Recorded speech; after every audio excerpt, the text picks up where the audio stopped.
The 2020 census is well underway, but results aren't coming in like officials hoped. We spoke with Tracee Bentley, the CEO and president of the Permian Strategic Partnership, who spearheads the Permian Counts campaign, locally focused on the importance of being counted for this particular census. Well, earlier this year, the Permian Strategic Partnership commissioned a study by the Permian Group so we could better understand the fiscal significance of an accurate census count to the Permian Basin. And what we found was if even 2% or 1 in 50 people, residents of the Permian, were not to complete the census, over the next 10 years, this undercount would result in a regional loss of $1.1 billion in gross product, over 13,000 jobs, and a loss of $52 million in federal funding for our local government entities. And so for reference, the Census Bureau show that as of May 14th, the census self-response rate for Lee and Eddy counties in southeast New Mexico come in at about 43.8% and 47% respectively.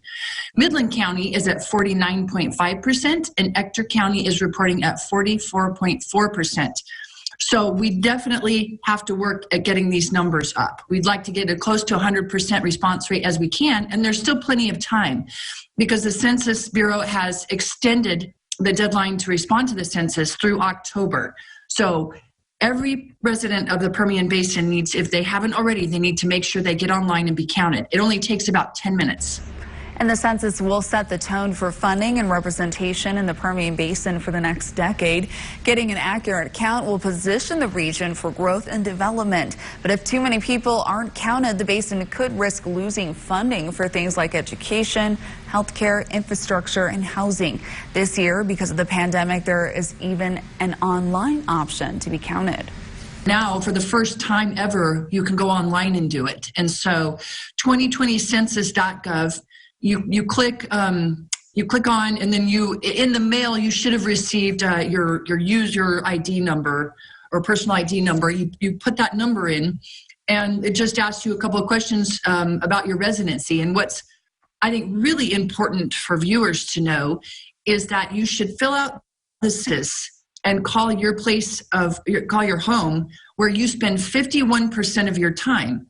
And so that's important, that's very important for places like the Permian Basin where we tend to have a transient workforce. But if you spend more than 51% of your time in the Permian Basin, that is where you should fill out your residency. And the census makes a big impact on the companies that decide to set up shop here. New retail stores and restaurants look at census data to decide where their next location should be. For the Permian to expand economic development-wise, and if we want to get to see new stores, chain stores, and other things out here, then it's very important we get a good census count because those retailers look at numbers to decide where they're going to, and demographics to decide where they're going to open up new businesses. If you'd like more information about the economic impact of the 2020 census, visit thepermiancounts.com.